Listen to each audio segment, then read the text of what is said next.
downloading it. So, and it's only just finished downloading, so I can start again. So, yeah, what else could we add into here? Yolanda? And I think when you, I think when you have a small place like this, you like to have herbs which grow fast. So I could imagine you have different herbs what you use in your house, or maybe what is it? The way you make lemon tea of, or some mint, or some things which can be easily harvested and grows again. Mm-hmm. And I like also a lot for that case. What is warmoes? What is it? There's a beautiful English word. The fast growing. It's a stitch with a big green leaf, like spinach, but then much bigger. Cutting beet, perhaps? Cutting beet? Snijbeet? Snijbeet, huh? Yeah, snijbeet. Yeah, that's also very... But not the English translation, yeah. Yeah, there is an English word for it. Okay, so there's lots of different... So what I would be doing is I would be growing perennial plants. So it would be the chards. So maybe that's one of the things you might be thinking of, like a rainbow chard.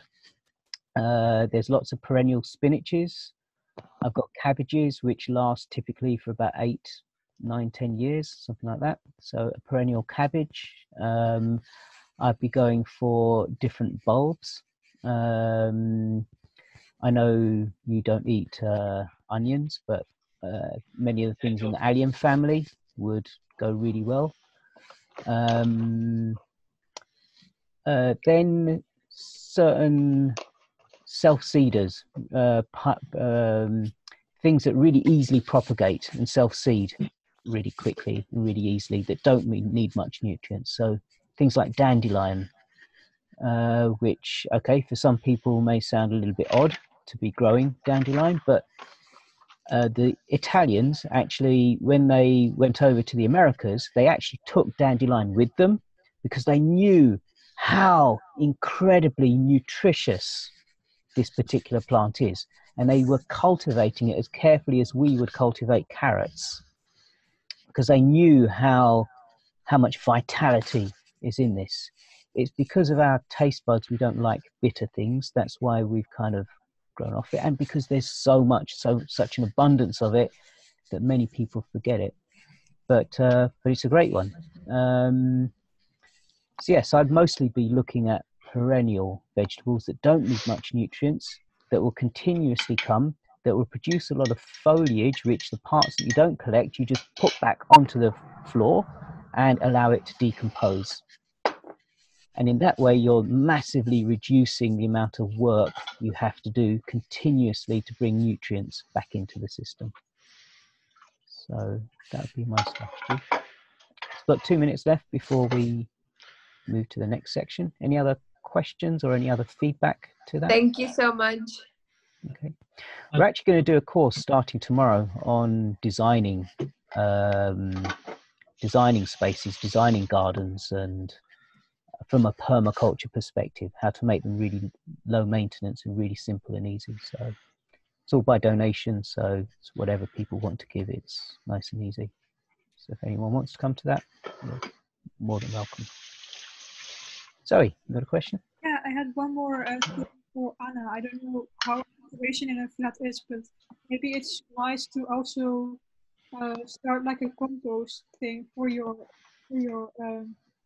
bed, raised bed, to be able to add more nutrition to it, or like you can really easily grow like have like a vermicompost in your flat even. So that could be a really easy solution to that. That's a good idea. I'll look into that because it would have to be inside the house, not outside, because my neighbors, they're very unfriendly.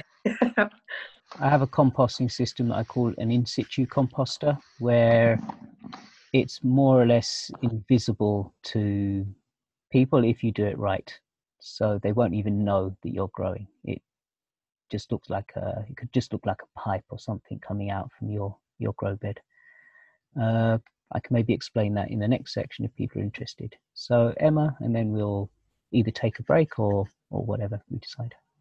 A fast one to do liquid, like a fertilizer for plants that you just need water and a container, is to put, if you eat banana peels, is to put them in water for a week, and you actually get the nutrients, a lot of it from the banana, and put the potassium and everything, and then you can put that in the compost later, and the rest will be, compostable, but you get the very essential one quick and fast, and you can water your ground so it goes straight to your plant without having to wait the time they decompose.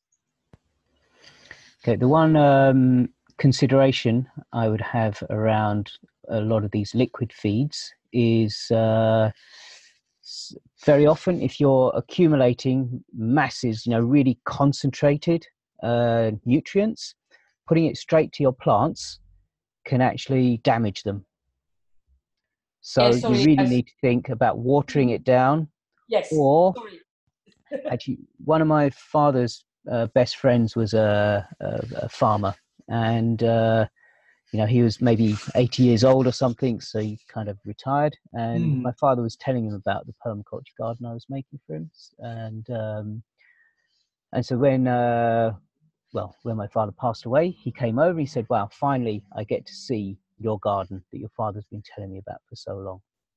And he came. He said, "Oh my God, what are you feeding this broccoli?" I said, "I'm not feeding the broccoli anything." He said, "No, I mean, whoa, what are you feeding this broccoli? I've never in my life, 80 years, ever seen a broccoli so healthy and so vibrant and so, what are you feeding it?" I said, "I've never fed it anything." He said, "Come on, I've been doing this for 80 years. You cannot tell me that you're not feeding that." I said, "All I'm doing is I take care of the soil.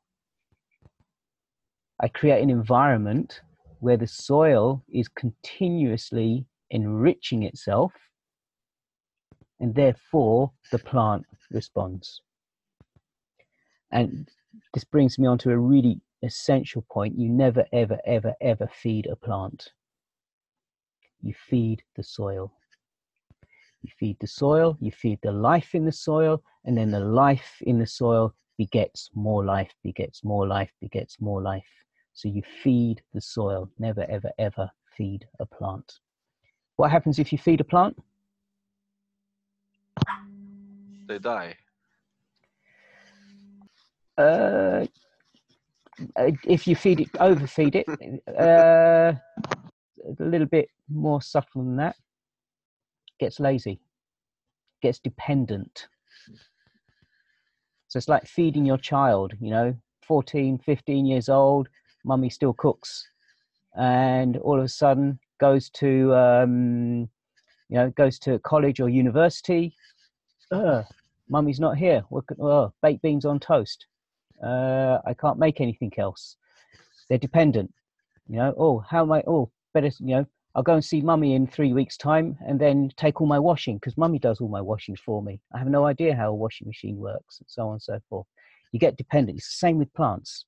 You keep giving it water, you keep giving it nutrients, it gets lazy. It doesn't, work its way. It doesn't find its own strength, finding its own nutrients, its own way to really thrive and survive in the world. So you need to stress plants out a little bit to make them strong. I can tell you hundreds of stories around that.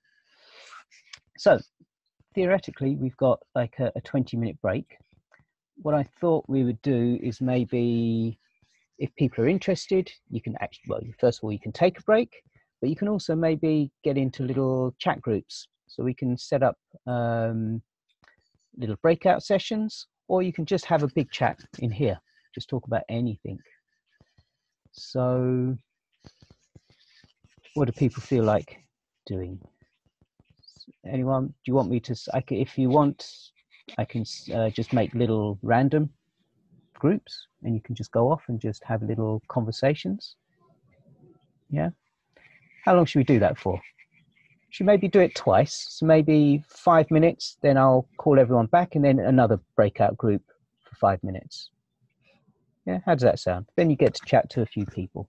and basically talk about anything you like, whatever you want to talk about. Sound good? Mhm. Okay, so how many people? There's 13. So let's say 3 groups. So, and if you want to take a break, take a break. You don't have to join the breakout session. I'm taking a break to move. Go for it. Okay, so I'll make 3 rooms. Okay. All right. So yeah, enjoy.